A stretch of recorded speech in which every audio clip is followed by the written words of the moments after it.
সিরাজগঞ্জে আকস্মিক বন্যায় ডুবে গেছে চলনবিল এলাকার বিস্তীর্ণ জমির পাকা ধান। হঠাৎ বন্যার পানিতে মারাত্মক ক্ষতির মুখে পড়েছেন এলাকার কৃষকরা। এই অবস্থায় মাঠ পর্যায়ে চিত্র জানাতে এখনই আমাদের সাথে যুক্ত হচ্ছেন আমাদের সহকর্মী শুভ কুমার ঘোষ। শুভ, চলনবিল এলাকার ক্ষয়ক্ষতির মাত্রা কতটা ভয়াবহ এবং কৃষকরা কি বলছেন এই বিষয়ে বিস্তারিত আমাদেরকে জানাবেন।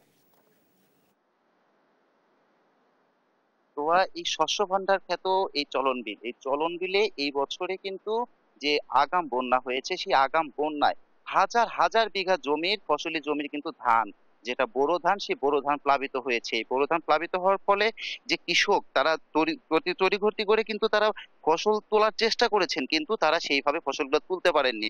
এখনো অনেক জমি আছে যারা কিন্তু ধানই কাটতে পারেননি, এবং যে ধানগুলো কাটা হয়েছে তার মধ্যে অর্ধেকের বেশি জমি ধান কিন্তু ক্ষতিগ্রস্ত হয়েছে, যেগুলো যে ধান স্বাভাবিক যে ধান সেই ধানটি পাননি। অনেক ধানই কিন্তু এখন বীজ গজিয়ে গিয়েছে, ফলে মারাত্মকভাবে কিন্তু ক্ষতিগ্রস্ত হয়েছেন কৃষক। আমরা আছি সিরাজগঞ্জের তাড়াশ উপজেলার মাগুরা বিনোদ গ্রামে। আপনি দেখতে পাচ্ছেন এই বিস্তীর্ণ এলাকাটাই কিন্তু চলনবিল। আমরা মাগুরা গ্রামে এখানে কৃষকদের সঙ্গে কথা বলেছি যে কি ধরনের ক্ষতিগ্রস্ত তারা হয়েছেন। তারা কিন্তু জানিয়েছেন যে হাজার হাজার বিঘা জমির ধান এখন অনেকে কাটতে পারেননি। পিছনে আব্দুল মজিদ নামে একজন কৃষক আছেন, যিনি কিন্তু 5 বিঘা জমি, তার 5 বিঘা জমিতে ধান লাগিয়েছিলেন, একটি ধানও কিন্তু এখন পর্যন্ত কাটতে পারেনি। আমরা একটু প্রান্তিক কৃষকদের সঙ্গে কথা বলবো, কি ধরনের ক্ষতিগ্রস্ত হয়েছেন আপনারা? মোটামুটি 3.5-3.5 মণ ধান, এটা 0.5% বেচা লাগবে। আর যে ধান সব গোজা গেছে, মানুষ বেতন গোজা গেছে।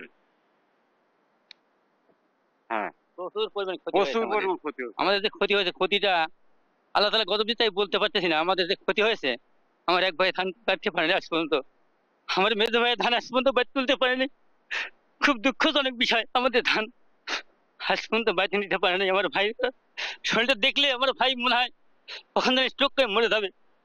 আমার তার মুখ দিয়ে তাকালে আমার কান্দন আসে, দেখলে ভাইটা কান দেখলে কান্দন আসে। আমার মেজো ভাই আব্দুল মজিদ, তার ধানটা এখনো কাটতে পারে নাই। আসলে কৃষকরা কতটা ক্ষতিগ্রস্ত হয়েছেন তাদের কথাই কিন্তু পরিষ্কার। আমরা কয়েকদিন হলো এই কৃষকদের সঙ্গে কথা বলে কিন্তু জানতে পেরেছি যে উপজেলা কৃষক দলের যারা নেতৃবৃন্দ আছেন, উপজেলা কৃষক দলের সভাপতির নেতৃত্বে, গোপালচন্দ্র ঘোষের নেতৃত্বে কিন্তু তারা বিভিন্ন প্রান্তের কৃষকদের কাছে গিয়েছেন, খোঁজ খবর নিয়েছেন। আপনার কাছে পুরো তথ্য আছে এলাকার কি ধরনের ক্ষতিগ্রস্ত হয়েছে কৃষক?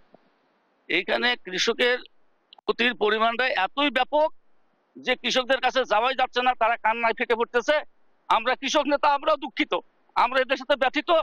আমরা প্রায় দিন ওনাদের কাছে এসে খোঁজ খবর নিচ্ছি। অনেক ধান পানির নিচে নিমজ্জিত অবস্থায় আছে, সেগুলো কাটতে পারতেছে না।